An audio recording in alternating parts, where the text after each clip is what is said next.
So hello, welcome back once again. This is Mustafa Anwar, and this is your beautiful channel Topper Sadda 93. And again, I'm here for you all with most important and last topic for this chapter series: chemical equation and chemical reaction, corrosion, oxidation, reduction, and reaction based on temperature. This is our last topic for today. इससे पहले हमने जितनी भी classes आपने देखी, तो सभी में हमने केमिकल रिएक्शन की स्टार्टिंग से टाइप्स ऑफ केमिकल रिएक्शन कल तक हम लोगों ने इस टॉपिक को खत्म किया। तो today we are again here for covering the next topic for this session, for this chapter, chemical reaction and equation. तो आई होप आप लोगों ने प्रीवियस जितनी भी क्लासेस है उसको अच्छे से देखी होगी और उसको अच्छे से देख करके अपनी नोट्स अच्छी सी बना ली होगी, क्योंकि बिना नोट्स के आप अपने एग्जाम की तैयारी नहीं कर सकते। तो नोट्स अच्छे से बनाइए, पेन कॉपी साथ में रखिए इस क्लास को देखते समय, और जो भी पॉइंट आपको लगे कि इसको आपको लिख लेना चाहिए तो उसको अपने कॉपी में जरूर लिख लीजिए। तो बिना टाइम गवाए हम अपने सेशन को स्टार्ट करते हैं, हम अपने टॉपिक को स्टार्ट करते हैं। तो हमारा आज का टॉपिक है रिएक्शन बेस्ड ऑन टेम्परेचर। मतलब हमारे टेम्परेचर के ऊपर कितनी केमिकल टाइप की रिएक्शन बची हुई है उसको हमको आज डिस्कस करना है। तो start our journey with the first topic, that is reaction based on temperature. Reaction based on temperature, इसका मतलब टेम्परेचर के ऊपर बेस कितनी टाइप की रिएक्शन होती है। तो according to NCERT there are two types of reaction which is based on temperature. मतलब टेम्परेचर के ऊपर बेसिकली दो टाइप की रिएक्शन होती है। नंबर फर्स्ट होता है बच्चों एंडोथर्मिक रिएक्शन। नंबर फर्स्ट कौन सी होती है? Endothermic reaction. नंबर सेकंड कौन सी होती है? Exothermic reaction. इसका मतलब अगर कोई आपसे पूछे कि हीट एनर्जी के ऊपर, क्योंकि हीट एनर्जी टेम्परेचर के ऊपर बेस्ड है। अच्छा, टेम्परेचर क्या है? अगर आपसे कोई पूछ ले व्हाट इज टेम्परेचर, तो your answer is temperature is the degree of hotness and coldness. मतलब किसी भी गर्म चीज को कितना गर्म है ये बताने के लिए हम टेम्परेचर डिसाइड करते हैं, या किसी भी ऑब्जेक्ट को कितना ठंडा है ये बताने के लिए हम टेम्परेचर को बताते हैं। इसका मतलब temperature is the degree of hotness and coldness. तो टेम्परेचर की जो डिफिनेशन होती है बेटा, मैं यहां पे लिख देता हूं, is the degree of hotness and coldness. मतलब जो आपका जो टेम्परेचर होता है बेटा, वो किसी भी ऑब्जेक्ट को ये बताता है कि वो कितना ठंडा है और किसी भी ऑब्जेक्ट को ये बताता है कि वो कितना गर्म है। इसीलिए degree of hotness and coldness इस वर्ड टेम्परेचर होता है। तो टेम्परेचर के ऊपर हमारी दो तरह की रिएक्शन होती है। Number first is endothermic, number second is exothermic. तो first slide is based on endothermic reaction. What is endothermic and what से endothermic? endothermic in which the reactant absorb heat। जो एंडोथर्मिक होगी उसको कंडक्ट करने के लिए हमको रिएक्टेंट में हीट एनर्जी देनी पड़ेगी, जिससे वो उसको एब्जॉर्ब करेगा और एब्जॉर्ब करने के बाद वो हमारे प्रोडक्ट को प्रोड्यूस करेगा। मतलब बिना हीट एनर्जी के एंडोथर्मिक रिएक्शन पॉसिबल नहीं है। तो एंडोथर्मिक के लिए रिएक्टेंट हीट एनर्जी को सराउंडिंग से एब्जॉर्ब करेगा।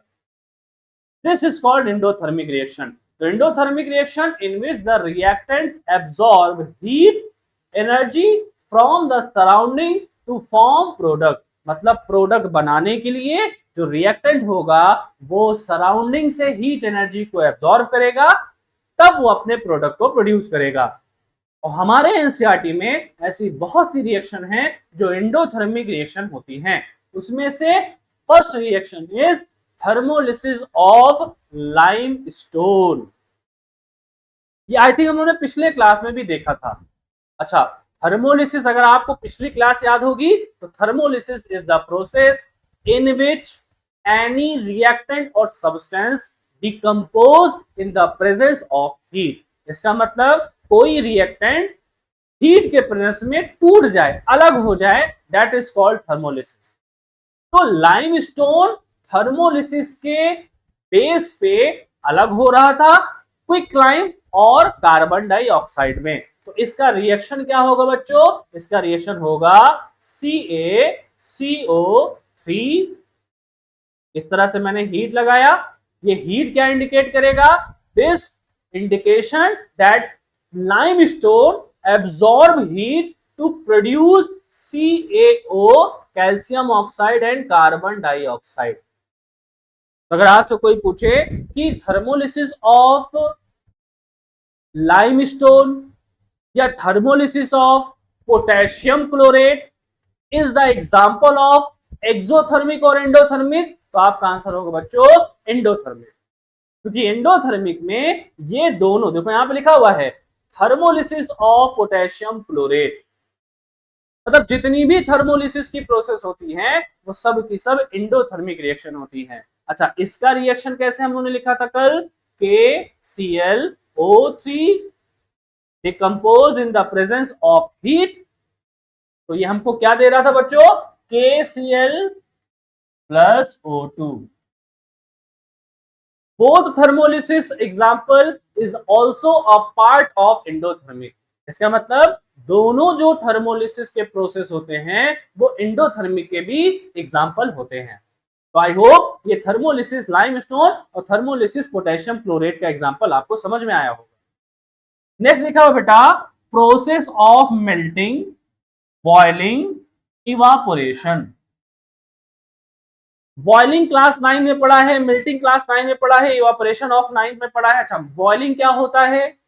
Boiling is the process when liquid absorb heat and converted into gaseous form, this is called boiling.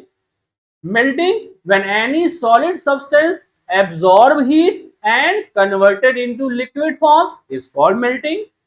What is evaporation? Evaporation is the process in which liquid absorb heat and converted into gaseous state below the boiling point। मतलब जो किसी भी substance का boiling point होता है उससे नीचे अगर वो गैसेस फॉर्म में कन्वर्ट हो जाता है तो वो क्या कहलाता है बेटा? इवापोरेशन कहलाता है।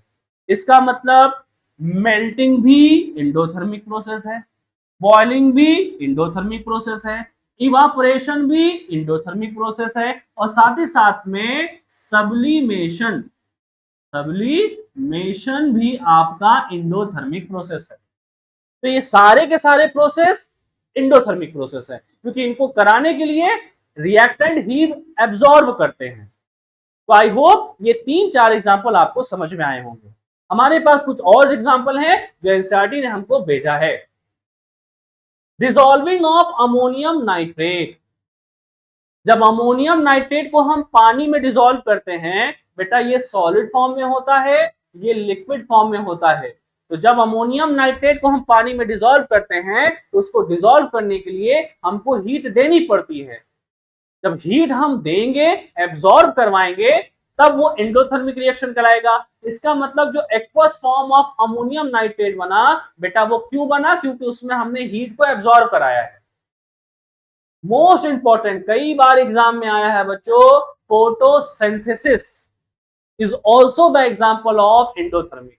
अच्छा, फोटोसिंथेसिस में क्या होता है? कार्बन डाइऑक्साइड वाटर के साथ रिएक्ट करता है इन द प्रेजेंस ऑफ सनलाइट, और सनलाइट में बेटा क्या होता है? हीट होता है। तो सनलाइट के प्रेजेंस में हीट को एब्जॉर्ब करके ये ग्लूकोज बनाता है, C6H12O6, और साथ ही साथ में ऑक्सीजन को बनाता है, और यही ऑक्सीजन बाय प्लांट हमें मिलता है।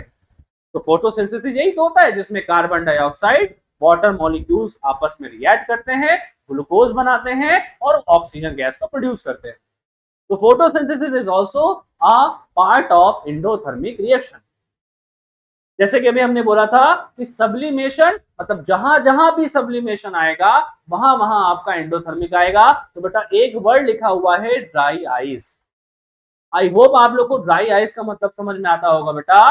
Dry ice is the solid carbon dioxide. मतलब जब कार्बन डाइऑक्साइड को हम प्रेशराइज करके गैसेस से सॉलिड फॉर्म में कन्वर्ट करते हैं तो उसी को हम ड्राई आइस कहते हैं। तो बेटा ड्राई आइस का सब्लिमेशन भी हमारा क्या होगा, हमारा एंडोथर्मिक होगा। मतलब यहाँ पे ये ड्राई आइस है सॉलिड फॉर्म में, इसको हमने हीट दिया तो ये फिर से हमें गैस फॉर्म दे देगा, इसका मतलब ये भी एंडोथर्मिक का प्रोसेस है। तो आई होप आप लोग को एंडोथर्मिक का जितना भी एग्जांपल और जितना भी कंफ्यूजन था ये इस स्लाइड से समझ में आ गया होगा। तो ये सारे एग्जांपल हमारे एंडोथर्मिक के एग्जांपल है बेटा। तो अब हमारा जो नेक्स्ट स्लाइड है बेटा वो एक्सोथर्मिक के ऊपर बेस्ड है। अच्छा अब हम एक्सोथर्मिक समझ लेते हैं कि एक्सोथर्मिक क्या है। बोला है exothermic is the type of reaction in which heat energy release, in which heat energy release, इसका मतलब जिसमें हीट एनर्जी बाहर निकलती है, और जिसमें हीट एनर्जी बाहर निकलेगी बच्चों वो आपका एक्सोथर्मिक रिएक्शन कहलाएगा। अब सोचो कौन कौन सी ऐसी रिएक्शन है जिसमें हीट एनर्जी बाहर निकलती है, तो उसके एग्जाम्पल कुछ आपके एनसीईआरटी ने लिखे हैं, जिसमें कि सबसे ज्यादा इंपॉर्टेंट कई बार एग्जाम में पूछा गया है कि रेस्पिरेशन, सांस लेना, श्वसन क्रिया is the process of exothermic reaction. जब आप सांस लेते हो तो आपके मुंह से गरम गरम वेपराइज फॉर्म में भाप निकलती है, इसका मतलब आपके अंदर से भाप निकल रही है, गरम भाप निकल रही है, गरम वेपर बाहर निकल रहा है, इसका मतलब it is called exothermic reaction. अच्छा एक्सोथर्मिक में होता क्या है कि हमारा जो स्टार्च होता है एडीपी और एटीपी के फॉर्म में वो ऑक्सीजन के साथ रिएक्ट करता है, रिएक्ट करने के बाद कार्बन डाइऑक्साइड जो कि आप एक्सहेल करते हो बाहर निकालते हो, और वाटर जो आपके बॉडी में एब्जॉर्ब रहता है 70%, उसके साथ साथ आपका बेटा हीट भी निकलता है, इसका मतलब respiration is the process of exothermic reaction. I hope आप लोग को समझ में आया होगा। सेकेंड बेटा combustion of hydrocarbons, combustion of hydrocarbon, combustion का मतलब होता है जलाना, और हाइड्रोकार्बन अच्छा एक नया वर्ड है ये आप लोग को हम चैप्टर नंबर 4 में पढ़ाएंगे, बस अभी समझ लीजिए hydrocarbon is the compound is the compounds which have only carbon and hydrogen इसका मतलब एक ऐसा कंपाउंड जिसमें सिर्फ कार्बन और हाइड्रोजन हो उसी को हम हाइड्रोकार्बन कहते हैं। जैसे मीथेन, जैसे एलपीजी, जैसे सीएनजी, सब के सब आपके हाइड्रोकार्बन है बेटा। जैसे पेट्रोल, सब के सब हाइड्रोकार्बन के कंपाउंड होते हैं। इसका मतलब जब हम इसको कंबस्ट करते हैं, जलाते हैं, तो उसमें लार्ज अमाउंट की हीट निकलती है, इसका मतलब ये भी क्या हो गया बेटा, ये भी आपका एक्सोथर्मिक प्रोसेस हो। नेक्स्ट है बेटा dilution of acid, most important topic dilution of acid. Dilution का मतलब जब हम एसिड को पानी में डिसॉल्व करते हैं। When we dilute acid in water the container should be warm, जो आपका कंटेनर होता है वो गर्म हो जाता है। गर्म क्यों होता है, क्योंकि वो एक्सोथर्मिक प्रोसेस होता है। इसका मतलब डाइल्यूशन ऑफ एसिड और उसके साथ साथ बेटा बेस भी, दोनों प्रोसेस आपका एक्सोथर्मिक रिएक्शन होता है। तो डाइल्यूशन ऑफ एसिड हो चाहे डाइल्यूशन ऑफ बेस हो, both are the example of exothermic process. Next लिखा बेटा थर्माइट प्रोसेस। क्या लिखा बेटा, थर्माइट प्रोसेस। क्या लिखा हुआ है, thermite process, thermite process, thermite process, thermite process. Next क्या होता है बेटा, थर्माइट प्रोसेस। थर्माइट प्रोसेस हम मेटल एंड नॉन मेटल के टॉपिक में पढ़ेंगे, जिसमें जो रेलवे के ट्रैक्स होते हैं जब वो कभी टूट जाते हैं तो उनको जोड़ने के लिए हम थर्माइट प्रोसेस का यूज करते हैं। थर्माइट प्रोसेस में हम एल्यूमिनियम ऑक्साइड को आयरन के साथ रिएक्ट करते हैं, और रिएक्ट करने के बाद वो फेरिक ऑक्साइड देता है, एल्यूमिनियम को बाहर कर देता है, जिसके वजह से वो बहुत ज्यादा लार्ज अमाउंट की हीट प्रोड्यूस करता है। तो थर्माइट प्रोसेस का यूज रेलवे ट्रैक को जोड़ने के लिए किया जाता है बच्चों। तो थर्माइट प्रोसेस भी आपका एक्सोथर्मिक प्रोसेस होता है बच्चों। नेक्स्ट है बर्निंग ऑफ मैग्नीशियम, जो कि हम लोगों ने पिछली क्लास में देखा था, when magnesium ribbon burn it produce a dazzling white flame, बहुत ज्यादा एक व्हाइट कलर की फ्लेम को प्रोड्यूस कर रहा था जिसमें हीट भी प्रोड्यूस हो रही थी। इसका मतलब वो क्या है बेटा, वो आपका एक्सोथर्मिक प्रोसेस है। तो आई होप आप लोग को एक्सोथर्मिक प्रोसेस समझ में आ गया होगा। तो एक्सोथर्मिक प्रोसेस के बाद जो हमारा नया टॉपिक है बच्चों, वो है रिडॉक्स रिएक्शन। अच्छा, अभी तक जितना आप लोगों ने पढ़ा उसमें मेनली जो टॉपिक आपको रिकवर करना है वो types of reaction, chemical formula recover करना है, क्योंकि यहीं से क्वेश्चन ज्यादा आते हैं बच्चों। तो type of reaction I hope आप लोग समझ गए होंगे। चार टाइप की मेन होती है, combination, decomposition, displacement, double displacement. उसके बाद reaction based on temperature, endothermic, exothermic. अब जो हम पढ़ने जा रहे हैं उससे हर साल एक क्वेश्चन जरूर आता है बच्चों, रिडॉक्स रिएक्शन। रिडॉक्स रिएक्शन की डिफिनेशन आपकी स्लाइड पे लिखी हुई है, अगर आप इसको ध्यान से देखोगे तो लिखा हुआ है the reaction in which oxidation and reduction both type of reaction will be occur. मतलब जब एक साथ दोनों रिएक्शन हो और एक ही रिएक्शन में हो, उसी को बच्चों हम क्या कहते हैं, उसी को हम रिडॉक्स रिएक्शन कहते हैं। मतलब अगर ऑक्सीडेशन अलग होगी तो उसको सिर्फ ऑक्सीडेशन कहेंगे, रिडक्शन अलग होगी तो उसको हम सिर्फ रिडक्शन कहेंगे, लेकिन जब एक ही रिएक्शन में दोनों होगी तो उसको हम रिडॉक्स रिएक्शन कहेंगे। अच्छा, अब ऑक्सीडेशन रिएक्शन क्या होती है बच्चों, तो देखिएगा ऑक्सीडेशन और रिडक्शन को पढ़ने के लिए हमारे पास दो थ्योरीज होती हैं, एक क्लासिकल थ्योरी होती है, एक मॉडर्न थ्योरी होती है। तो आज हम क्लासिकल थ्योरी को समझेंगे कि क्लासिकल थ्योरी क्या होती है। तो बच्चों देखो, classical theory for oxidation and reduction के बारे में क्या लिखा हुआ है। फॉर ऑक्सीडेशन, इधर देखिए बच्चों, ऑक्सीडेशन के बारे में क्या लिखा हुआ है। ऑक्सीडेशन के बारे में लिखा हुआ है, if oxygen added from reactant to product और hydrogen remove is called oxidation reaction. मतलब रिएक्टेंट से प्रोडक्ट में जाते समय अगर किसी रिएक्टेंट में ऑक्सीजन ऐड हो जाएगी तो ऑक्सीडेशन होगा, या रिएक्टेंट से प्रोडक्ट में जाते समय अगर रिएक्टेंट से हाइड्रोजन रिमूव हो जाएगी तो वो ऑक्सीडेशन होगा। इसके कुछ एग्जांपल देखिए आपके सामने लिखे हुए हैं।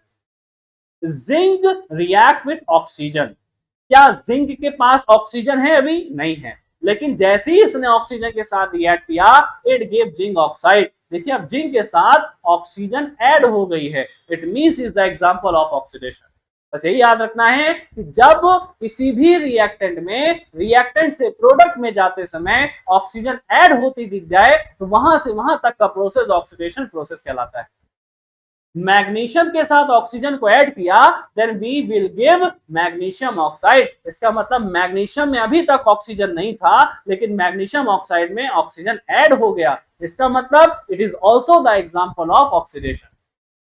यहां पे लिखा हुआ बच्चों कि हाइड्रोजन रिमूव होगा तो भी ऑक्सीडेशन होगा। तो यहां पे देखिए एग्जांपल लिखा हुआ है, जब NH3 में से, अच्छा NH3 इज अमोनिया, नाइट्रोजन के साथ हाइड्रोजन पहले से लगा हुआ है, लेकिन when we move reactant to product side, जब हम रिएक्टेंट से प्रोडक्ट साइड में आएंगे तो देखिए नाइट्रोजन अलग हो गया बच्चों और हाइड्रोजन अलग हो गया। इसका मतलब अमोनिया से हाइड्रोजन अलग हो गया, तो ये भी ऑक्सीडेशन का प्रोसेस होता है बच्चों। तो ऑक्सीडेशन का प्रोसेस आई होप समझ में आया होगा, या तो ऑक्सीजन ऐड होती दिखे या तो हाइड्रोजन रिमूव होती दिखे, ये दोनों ही कंडीशन में ऑक्सीडेशन प्रोसेस होगा बच्चों। तो reduction is a vice versa of oxidation, मतलब रिडक्शन ऑक्सीडेशन का जस्ट वाइस वर्सा होता है। मतलब इसमें ऑक्सीजन ऐड हो रही है तो रिडक्शन में ऑक्सीजन रिमूव होगी, इसमें हाइड्रोजन रिमूव हो रही है तो रिडक्शन में हाइड्रोजन ऐड होगी। और यही हमारी नेक्स्ट स्लाइड में लिखा हुआ बच्चों। नेक्स्ट स्लाइड में देखिए क्या लिखा हुआ है कि reduction is the process if oxygen remove from reactant to product और hydrogen added is called reduction process, is called reduction reaction और रिडक्शन प्रोसेस। मतलब या तो ऑक्सीजन रिमूव होती देखे आपको, रिएक्टेंट से प्रोडक्ट जाते समय आपको रिएक्शन रिमूव होती दिखे, या तो हाइड्रोजन ऐड होता दिखे, तो दोनों ही कंडीशन में बच्चों क्या होगा, रिडक्शन प्रोसेस होगा। यहां पे कुछ एग्जांपल लिखे हुए बच्चों, देखो magnesium hydrogen both react together, it give magnesium hydride। यहां पे एक चीज और समझना है बच्चों कि जब हाइड्रोजन किसी नॉन मेटल के साथ लगता है तो इट हैव पॉजिटिव टेंडेंसी, और जब हाइड्रोजन किसी मेटल के साथ लगता है तो इट हैव नेगेटिव टेंडेंसी। जैसे मैंने लिखा HCl, HCl में हाइड्रोजन की टेंडेंसी पॉजिटिव है क्योंकि ये नॉन मेटल के साथ लगा हुआ है। मैग्नीशियम के साथ लगा हुआ है क्योंकि मैग्नीशियम मेटल है, और मेटल के साथ हाइड्रोजन नहीं होता बच्चों, मेटल के साथ हाइड्राइड होता है। इसका मतलब मैग्नीशियम ने हाइड्रोजन के साथ रिएक्ट किया, इट गिव मैग्नीशियम हाइड्राइड। तो देखो इसमें हाइड्रोजन ऐड होती दिख रही है, it means this is the example of reduction process. H2 plus Cl2, hydrogen ने क्लोरीन के साथ रिएक्ट किया और रिएक्ट करने के बाद बच्चों क्या दिया HCl। HCl में मतलब हाइड्रोजन क्लोराइड, देखो इसीलिए मैंने दोनों एग्जांपल लिखा है, मैग्नीशियम हाइड्राइड जिसमें हाइड्रोजन नेगेटिव है, हाइड्रोजन क्लोराइड जिसमें हाइड्रोजन पॉजिटिव है, लेकिन दोनों ही रिएक्शन में हाइड्रोजन ऐड होती दिख रही है। और यही हमारा रिडक्शन, यही तो हमारा रिडक्शन की पहचान है कि हाइड्रोजन ऐड होती दिखे और ऑक्सीजन रिमूव होती दिखे। तो दोनों ही कंडीशन में हमको हाइड्रोजन ऐड होती दिख रही है। तीसरी कंडीशन में बच्चों देखो कि मैग्नीशियम ऑक्साइड में से मैग्नीशियम से ऑक्सीजन अलग होती दिख रही है, अलग अलग हो रहे हैं, दूर दूर हो रहे हैं, तो इसी कंडीशन को तो हम रिडक्शन कहते हैं। तो किसी भी चीज से जुदा होना, अलग होना बहुत कठिनाई का विषय होता है, यह आप लोग से बेहतर कोई नहीं जानता है। इसका मतलब मैग्नीशियम ऑक्साइड से मैग्नीशियम और ऑक्सीजन अलग हो रहे हैं, इसी को हम रिडक्शन कहते हैं। तो अभी तक आप लोग ने दोनों को अलग अलग समझा है, ऑक्सीडेशन और रिडक्शन। अब दोनों को जोड़ देंगे तो जोड़ेंगे हमारा रिडॉक्स रिएक्शन बन जाएगा। क्या बन जाएगा बच्चों? Redox reaction. अब इसको हमको समझना है, हमारे एग्जाम में ये आता है, इसी को हमको समझना है बच्चों।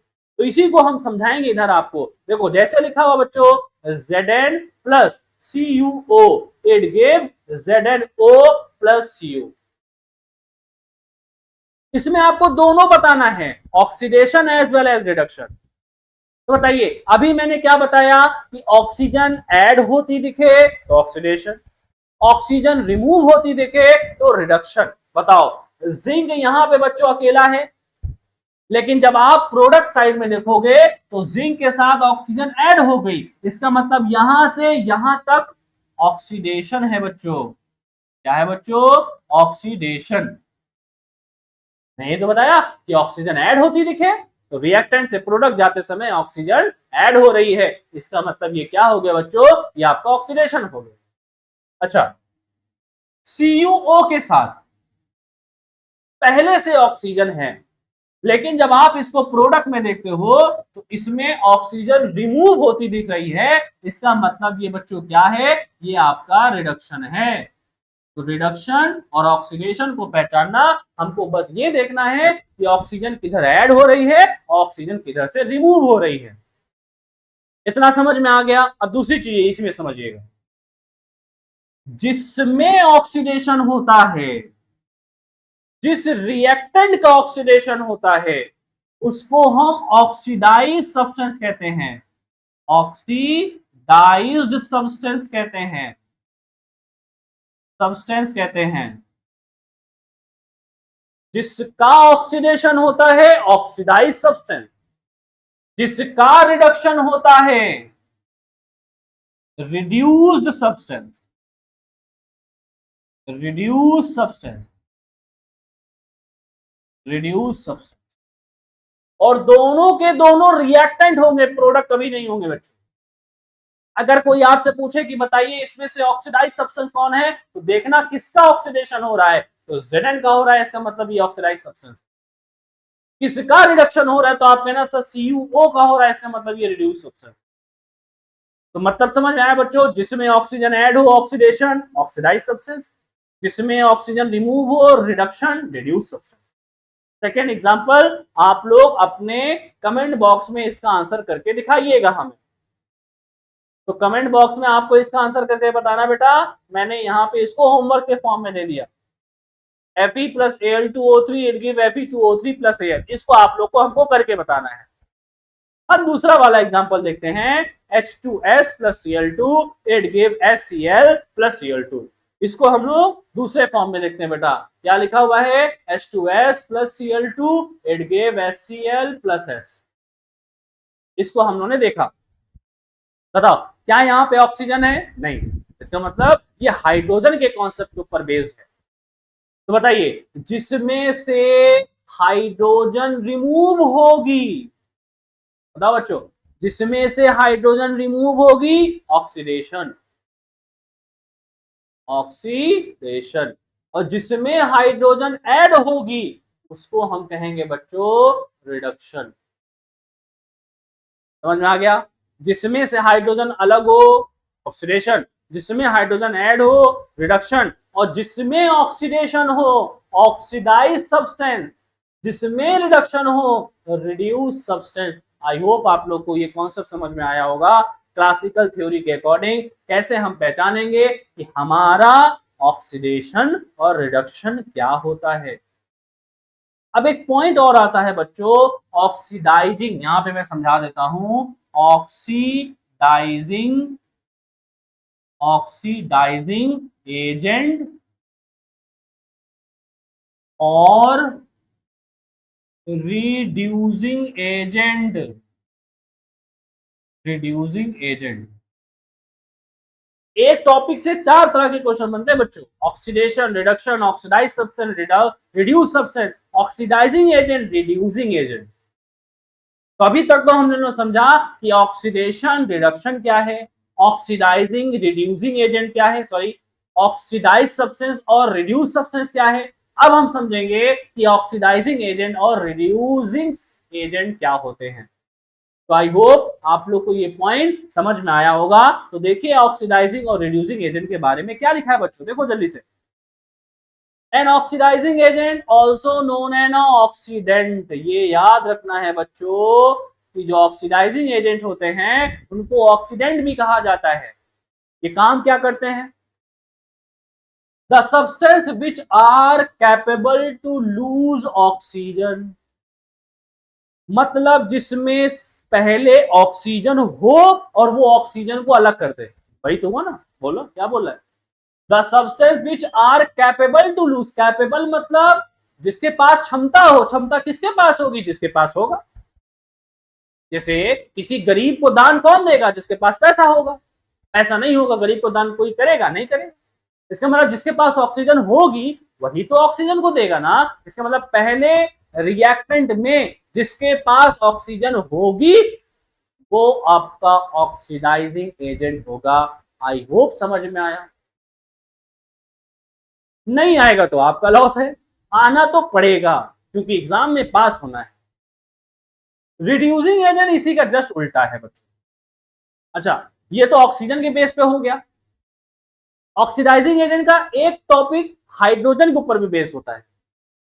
Gain of hydrogen is called oxidising agent. मतलब ये ऐसे समझिए, या तो किसी के पास ऑक्सीजन हो तो ऑक्सीडाइजिंग एजेंट, या तो पहले से किसी के पास हाइड्रोजन ना हो तो ऑक्सीडाइजिंग एजेंट। अब इसी को जस्ट उल्टा समझ लीजिए, जिसके पास पहले से हाइड्रोजन हो वो रिड्यूसिंग एजेंट, और जिसके पास पहले से ऑक्सीजन ना हो वो रिड्यूसिंग एजेंट। दोनों को एक साथ ही समझना, बहुत कंफ्यूजन होता है बच्चों इसमें। एक को समझ जाना, दूसरा अपने आप समझ जाओगे। अगर आपने एक को ऑक्सीडाइजिंग एजेंट बना दिया तो रिड्यूसिंग एजेंट लिखने की आपको ढूंढने की जरूरत नहीं, दूसरा वाला रिड्यूसिंग एजेंट होगा। जैसे एक एग्जांपल मैं आप लोगों को बताता हूं यहीं पे, Zn प्लस CuO, अभी हमने इसको पहले देखा ना, ZnO प्लस Cu। बताइए, जिसके पास पहले से ऑक्सीजन हो, ऑक्सीडाइजिंग एजेंट, किसके पास पहले से ऑक्सीजन है? CuO, तो CuO is a oxidising agent, OR। समझ में आ गया? तो क्या हमको रिड्यूसिंग एजेंट पहचानने की जरूरत है? नहीं, Zn ही हमारा रिड्यूसिंग एजेंट हो जाएगा। बस देखो कितना इजी है। This is a very very very short trick to finding oxidizing agent and reducing agent। मतलब अगर आपने ऑक्सीडाइजिंग एजेंट ढूंढ लिया तो दूसरा वाला डेफिनेटली क्या होगा बेटा? Reducing agent. और ऑक्सीडाइजिंग एजेंट क्या होगा? जिसके पास या तो ऑक्सीजन पहले से हो या तो जिसके पास हाइड्रोजन ना हो। बस यही याद रखना है, ऑक्सीजन हो और हाइड्रोजन ना हो, ऑक्सीजन हो और हाइड्रोजन ना हो। दूसरा वाला एग्जांपल भी देख लीजिए बच्चों। देखो यहां पे लिखा हुआ है H2S plus Cl2, it gives 2HCl plus S। बताओ इन रिएक्टेंट में किसके पास पहले से हाइड्रोजन नहीं है? Cl2। तो Cl2 is a oxidising agent. I hope आपको समझ में आ गया कि ऑक्सीडाइजिंग रिएजेंट या ऑक्सीडाइजिंग एजेंट किसे कहते हैं, रिड्यूसिंग एजेंट और रिड्यूसिंग रिएजेंट किसे कहते हैं। आई होप आप लोग को ये बेटा समझ में आ गया होगा और यही आप लोग को समझना है। इतना समझ में आ गया बच्चों? मैं उम्मीद करूं इतना आप लोग को समझ में आ गया। चलिए अच्छी बात। जब इतना समझ में आ गया बच्चों तो हमारा जो लास्ट टॉपिक है वो हम लोग का कोरोजन एंड रेंसिडिटी है बच्चों। क्या है? कोरोजन और rancidity. What is corrosion, what is rancidity? देखिए क्या लिखा हुआ है बच्चों, corrosion is a gradual destruction of a metal due to chemical reaction with its environment. It is a natural process where metal deteriorate often by being eaten away when they interact with substances like air, moistures or chemical like acid. इतनी भारी सी definition आपके सामने लिखी हुई है। समझना क्या है, सिर्फ एक चीज, अगर कोई मेटल मॉइस्चर्स, एयर या किसी भी केमिकल सब्सटेंस के कांटेक्ट में आने पर अपने आप को डिस्ट्रॉय कर देता है, खराब कर देता है, बर्बाद कर देता है, उसी को हम कोरोजन कहते हैं। तो आपके लाइफ में कौन कौन कोरोजन है ये कमेंट बॉक्स में लिखिएगा कि आपकी लाइफ किसने किसने बर्बाद की है। मतलब जो भी लाइफ को बर्बाद कर दे, जो भी मेटल की लाइफ को बर्बाद कर दे वो कोरोजन है, उस प्रोसेस को कोरोजन कहते हैं। तो बताइए मेटल की लाइफ को बर्बाद करने वाला जो प्रोसेस होगा वो क्या कहलाएगा बच्चों? कोरोजन कहलाएगा। इसमें देखिए एक एग्जांपल बना हुआ है, बेचारा लोहा, बेचारा आयरन। पहले देखो कितना अच्छा था आयरन, लेकिन उसके बाद इसमें देखिए ये ब्राउन कलर का एक सब्सटेंस ऐड हो गया, इसी को रस्ट कहते हैं। रस्ट या रस्टिंग ऑफ आयरन। यहां पे बेटा इसको क्या कहते हैं? इसको कहते हैं रस्ट। और रस्ट का जो फॉर्मूला होता है बच्चों वो होता है Fe2O3.XH2O। अगर कभी भी कोई आपसे पूछे कि what is the formula of rust तो आप बताना Fe2O3.XH2O। आई होप समझ में आया कि किसी भी प्रोसेस के वजह से अगर आपका मेटल डिस्ट्रॉय हो जाए, खराब हो जाए, उसी को हम कोरोजन कहते हैं। कुछ एग्जाम्पल आपके सामने लिखे हुए हैं। क्या एग्जाम्पल लिखे हुए हैं बच्चों? देखो एग्जाम्पल देखिए आपके सामने, मैं कुछ लिखता हूं जैसे rusting of iron, rusting of iron, rusting of iron पहला एग्जाम्पल जो कि एनसीईआरटी में मेंशन है, rusting of iron. Second example corrosion of silver, second example corrosion, corrosion of silver. चांदी आपकी काली पड़ जाती है, क्यों? क्योंकि वो एटमॉस्फेयर में प्रेजेंट हाइड्रोजन सल्फाइड गैस के साथ, किसके साथ बच्चों? हाइड्रोजन सल्फाइड गैस के साथ। किसके साथ? Hydrogen sulphide H2S, hydrogen sulphide gas के साथ रिएक्ट करके, हाइड्रोजन सल्फाइड गैस के साथ रिएक्ट करके सिल्वर सल्फाइड को प्रोड्यूस करता है। और सिल्वर सल्फाइड आपका ब्लैक कलर का होता है, जिससे आपका चांदी ब्लैक हो जाता है। तो first example rusting of iron, second example corrosion of silver. चांदी का काला पड़ना भी कोरोजन होता है बेटे। और third, third corrosion, corrosion of copper.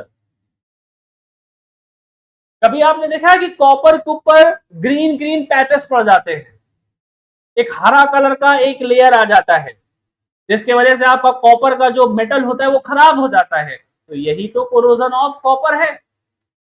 तो हमारे एनसीईआरटी ने कितने एग्जांपल बताए? 3। कोरोजन ऑफ सिल्वर, चांदी क्यों काली पड़ती है? क्योंकि वो कार्बन हाइड्रोजन सल्फाइड के साथ रिएक्ट करती है। कोरोजन ऑफ कॉपर, कॉपर के ऊपर ग्रीन कलर के पैचेस क्यों पड़ते हैं? क्योंकि वो कार्बन डाइऑक्साइड के साथ रिएक्ट करता है।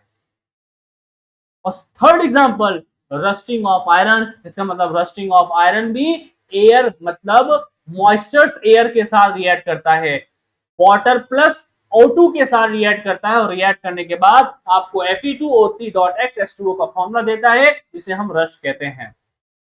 तो ये है आपका कोरोजन। सेकेंड टॉपिक है बेटा रेंसिडिटी। रेंसिडिटी और कोरोजन आपस में भाई बहन है, बस ये समझ लीजिए भाई बहन है। कोरोजन का काम मेटल को खराब करना होता है, रेंसिडिटी का काम आपके फूड्स आइटम को खराब करना होता है, आपके जो खाने होते हैं उनको खराब करना होता है। दोनों आपस में भाई बहन है, ब्रदर एंड सिस्टर है। Corrosion destroy metal, rancidity destroy foods item. तो देखिए क्या लिखा हुआ है, rancidity is the process where fat and oil in food when exposed to air undergo oxidation causing a change in smell, taste and sometimes color, making the food stale and unsuitable for the consumption। मतलब वो इतना खराब हो जाते हैं कि आप उसको खा भी नहीं सकते हो। क्यों? क्योंकि यहाँ पे लिखा हुआ है कि वो एयर के साथ क्या कर लेता है बच्चों, एयर के साथ रिएक्ट कर लेता है, मॉइस्चर्स के साथ रिएक्ट कर लेता है। कभी सुबह सुबह उठिए, ब्रेड को देखिए, उसमें फंगस लगे होते हैं। वो फंगस क्यों लगते हैं? क्योंकि जो ब्रेड होता है बच्चों वो एयर के साथ, मॉइस्चर्स एयर के साथ रिएक्ट कर लेता है और कोई भी मॉइस्चर एयर आपके खाने को खराब और बर्बाद कर देती है। Is the process of rancidity. तो मेटल को खराब करने वाला प्रोसेस कोरोजन, फूड आइटम को खराब करने वाला प्रोसेस एसिडिटी। तो बताइए ये हमारे लिए अच्छा है कि खराब है? आप सोच के बताइए। कोई भी चीज खराब होना हमारे डेली लाइफ के लिए अच्छा है? नहीं, अच्छा तो नहीं है, कहीं से भी अच्छा नहीं है। इसका मतलब हमको उसको रोकना होगा, भाई रुक जाओ, अब तुम बहुत खराब कर चुके, अब हम तुमको बताएंगे कि तुमको रोका कैसे जाता है। कोई आपकी पढ़ाई को जितना भी डिस्टर्ब करेगा, एक समय पे तो बात आप बोलोगे ना भाई बस स्टॉप। स्टॉप का मतलब अब रुक जाओ, अब मुझे मेरा काम करने दे, क्योंकि मुझे सीबीएसई में 90s में परसेंटेज लेके आना है और अपना नाम रोशन करना है। कैसे होगा? जब उसको रोकने के लिए अपने दिमाग में नए नए नए नए विचार और आइडियाज को सोचोगे। इसका मतलब कोरोजन और रेंसिडिटी को भी हमको बचाने के लिए कुछ मेथड लिखे होते हैं। प्रिवेंशन मेथड फॉर कोरोजन, हमको कोरोजन को रोकने के लिए कौन कौन सा मेथड एनसीईआरटी ने बताया है? पहला, अप्लाई ग्रीस एंड ऑयल, हम उस मेटल पे ग्रीस और ऑयलिंग कर दें, जिसके वजह से हमारा कोरोजन रुक जाएगा। बाय अप्लाइंग पेंट, हम उस मेटल को पेंट कर दें, जिसके वजह से उसके पास एक लेयर हो जाएगी और वो मॉइस्चर्स एयर के साथ रिएक्ट नहीं कर पाएगा, तो उससे भी हमारा कोरोजन रुक जाएगा। By galvanisation process, galvanisation process क्या होता है? जब किसी मेटल की रॉड पे हम जिंक मेटल की लेयर चढ़ा देते हैं, उसी को हम गैल्वेनाइजेशन कहते हैं बच्चों। तो गैल्वेनाइजेशन प्रोसेस से भी हम कोरोजन को रोकते हैं। By electroplating process, electroplating process भी एक तरह का एक ऐसा प्रोसेस होता है जिसमें किसी मेटल के ऊपर किसी मेटल की प्लेटिंग करते हैं, जैसे निकल की प्लेटिंग की जाती है। इसी तरह इलेक्ट्रोप्लेटिंग भी एक प्रोसेस होता है जिसमें किसी मेटल को हम उसके चारों तरफ किसी दूसरे मेटल की लेयर को चढ़ा देते हैं बाय द इलेक्ट्रिसिटी। इसमें इलेक्ट्रो का मतलब बच्चों इलेक्ट्रिसिटी होता है। तो ये सारे जो मेथड आपके एनसीईआरटी ने बताए हैं, इससे आप कोरोजन को रोकते हो। अच्छा, रेंसिडिटी के लिए आपके एनसीईआरटी ने क्या बताया है?